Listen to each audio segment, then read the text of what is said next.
Xullas, o'rtoqlar, assalomu alaykum. Bu so'zdan qo'rqmayman. Bu men ne to что O'zbekistonda ko'rmaganman bunaqa natija. Butun dunyoda ko'rmaganman bunaqa natija. 3 oyni faqat biza bilamiz nimaligini o'tgandan, og'irlik o'tgandan, qancha sabr ketdi, qancha mehnat ketdi. Faqat biza bilamiz. Odamlar gapiraveradi, faqat biza bilamiz. 3 oylik natijamiz Davlat aka, siz futbolkani yechib odamlarga ko'rsating. Bunaqa natijaga keldik. Masjidga eski holatni ham qo'yib yuboramiz, eski rasmni qo'yib yuboramiz, ko'rasizlar. Davlatga azizlar orqa bilan. Qaranglar, bu faqat ne то что просто mamda qorni ketqizdi. Qarang go'shtligini, sportivniy telosложение bo'lishini qarang.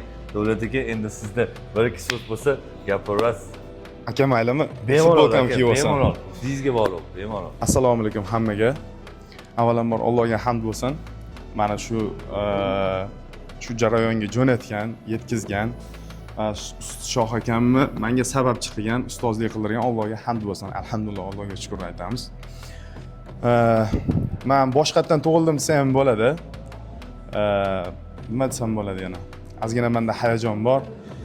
Kelinglar, trenirovka qilinglar, sport zalga boringlar, to'g'ri ovqatlaninglar va mana shunaqa yaxshi tanaga ega bo'linglar.